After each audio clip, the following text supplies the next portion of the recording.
Good evening, everyone. So I'm here to talk about a certain artist. But before I move on, I'd like to talk about diversity statement. While coming to RISE and most other applications were asked to write diversity statements, usually is to tell that you can accommodate people from different genders, sexuality, and all. And it was never so, like some centuries back, as just early as 20th century, it wasn't totally normal to accept people from different diversity, from people who have different sexuality. And that was the case of this artist we have here.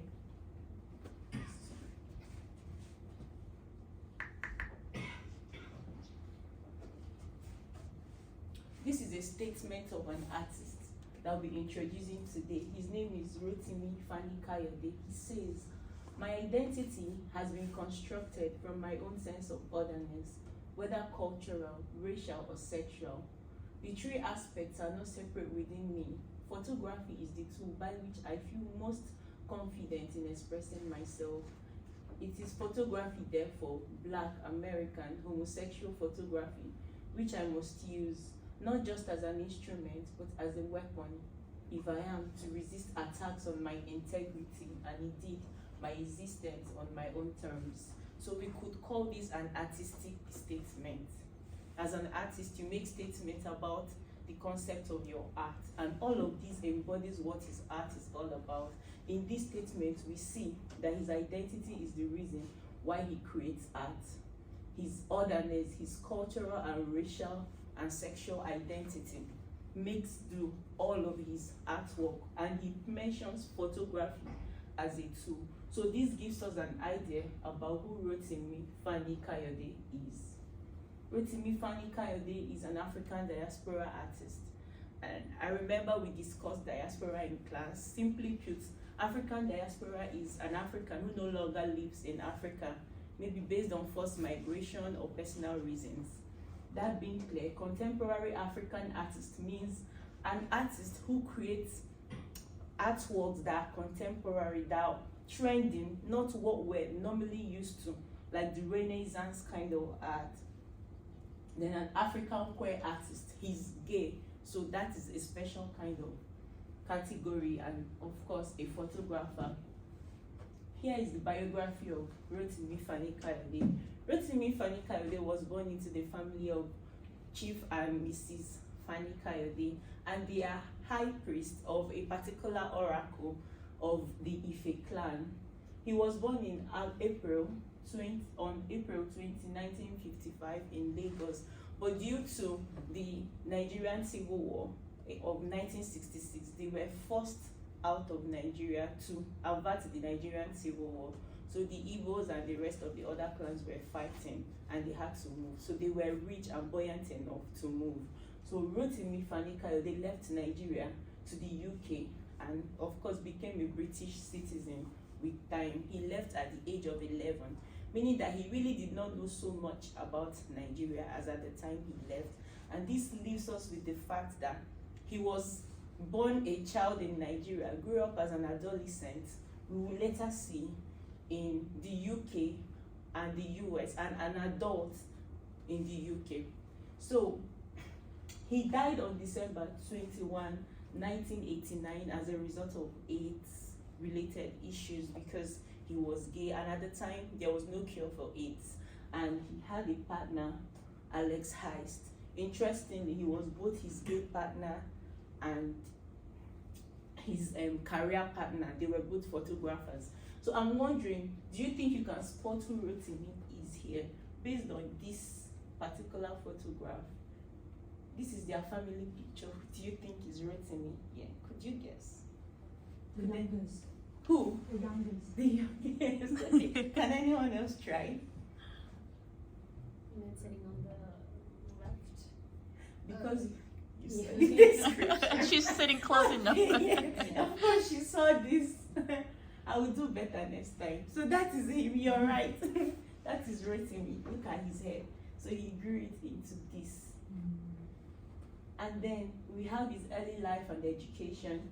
Like I mentioned earlier, he was a child in Nigeria. So he did his primary education in Nigeria, then moved to the UK where he did his secondary school, and later on to the US where he studied. He did his master's in fine art and photography at Pratt Institute, New York.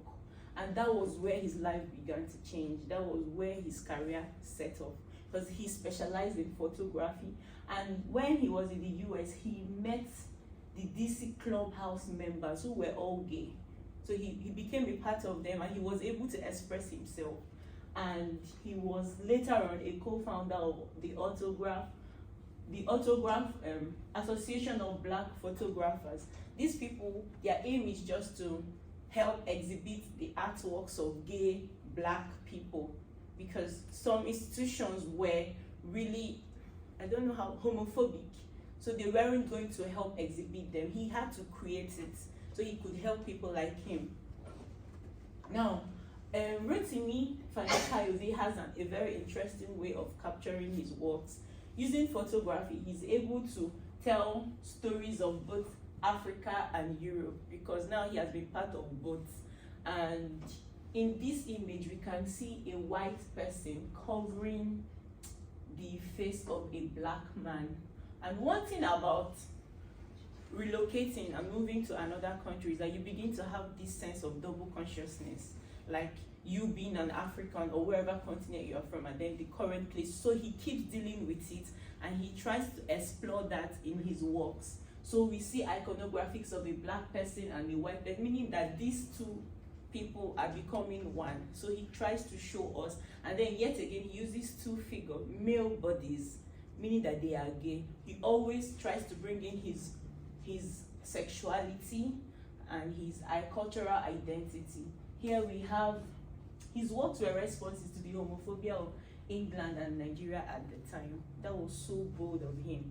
At that time, being gay was like something you should hide to do. The DC Club was a very private place. No one knows the physical location till date. But he was able to do this kind of photography and show it out there. That was really, really courageous of him.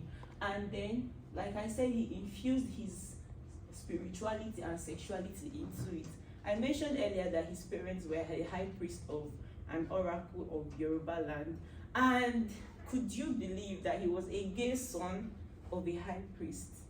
Like, that was totally absurd. Like, you can imagine how his parents would have felt at the time, him doing this. This is a god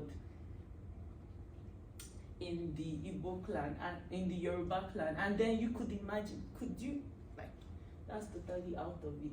And then we have here, this is the man who influenced his works, Robert Mapplethorpe.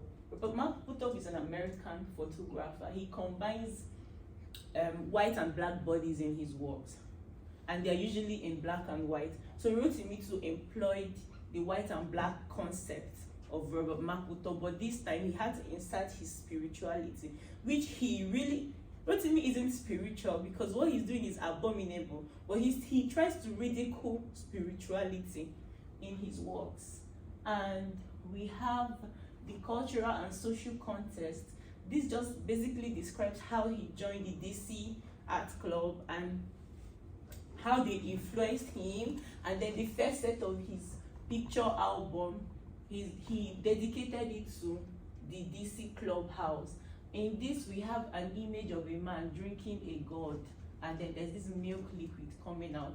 So all it symbolizes, the gourd is a metaphor for a penis, and the liquid is, he's so vulgar. So, wow. So yes, so I mean, it's normal for them, the DC Club people. I'm sure they would have enjoyed it, but the rest of the world didn't.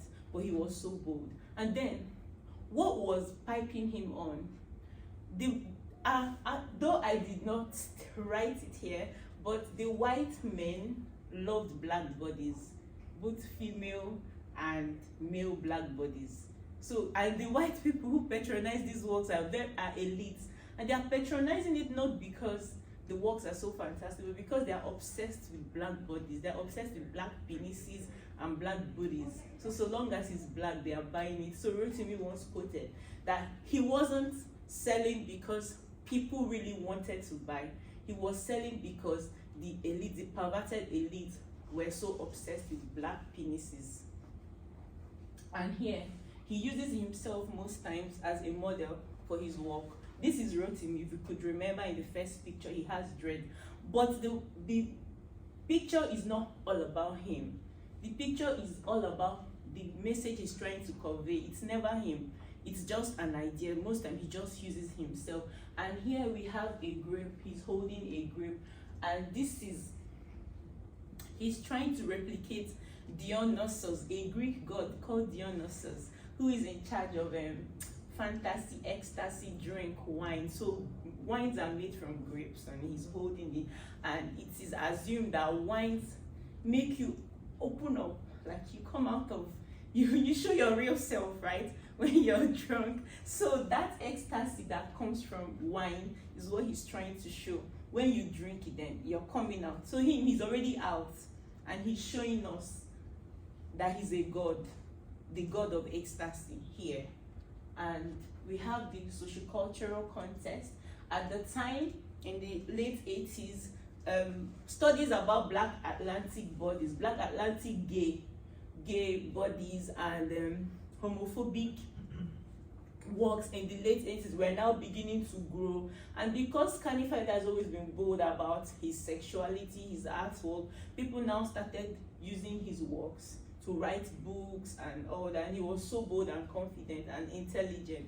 So he became more like an icon in the field of anything black photography, black art, black gay. Yeah, he was an icon there. And we have some of the themes in his work, though I've mentioned before, some have Yoruba mythology in them.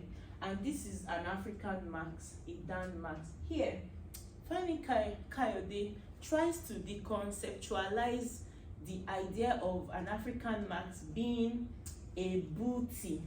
You know, when the colonial masters go to a place and they dominate a particular colony, they take a particular artwork or something from that place, they take it home as the booty from the war. So they usually take back home African masks and they keep it like, and then sometimes they put them in ethnographic museums as primitive works. So it indicates that they've colonized these primitive people. So African marks usually shows primitivism, but here Fani Kayode has tried to make it contemporary by bringing African marks into his paint, into his photography. And now this photography cannot be considered a primitive art. Primitivism is a word they used to degrade African people. But now, because he has fused it here, it's now a contemporary art. He's not showing you this as you dominated me. No, he's showing it as this is part of my identity. This is who I am. And of course, this is contemporary as much as it is black. And we have this is a black friar. If you could recall, I told you that his parents were high priests of a particular god. And that means Femi Kayode grew up seeing lots of priests, right? And most of them were never gay, or they were never supposed to be gay. In fact, it is more abominable, even in Africa till date, to be gay. So people hide their sexuality. You could imagine back then in the late 20th century. So he tries to portray this black friar, a gay black friar, a gay priest who can't come out, because I mean, you can't be a priest and be gay.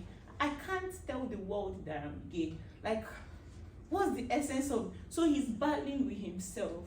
The hood tries to show how much of pain and anxiety that he's hiding. He's not out yet. So Fani Kayode uses this lighting. We call it the Rembrandt light effect. If you're conversant with the works of Rembrandt, so he tries to use the hood to show that this guy is hiding something. He's hideous.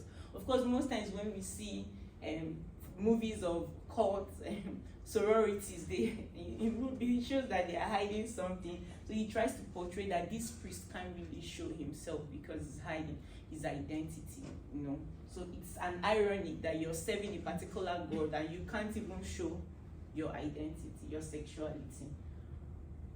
And then here are some of the exhibitions that he has done. His first exhibition was by Brixton Art Collection. And then most of his collections are seen at Tate, Guggenheim Museum, Victoria and Albert Museum. And he has left legacies and impact. Though he really lived for a very, very short time, he did a lot. The British Library holds an audio recording of his memorial event. Then he sparked up conversations about Black and LGBT identities. It wasn't normal then to talk about it, but now that there's this gay pride and everything, everyone is now going back to Rotimi's work.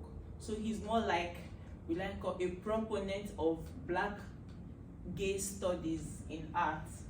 In conclusion, Rotimi Fani-Kayode paved the way for greater representation and acceptance of Black gay people by exploring the themes of identity, culture, and sexuality. And Fani-Kayode's artistic vision continues to inspire contemporary artists and provoke critical discussions. His work has had a lasting impact on the exploration of Black LGBT identities. And that's all I can say. Thank you very much. Move to the conclusion part Okay. before we get to.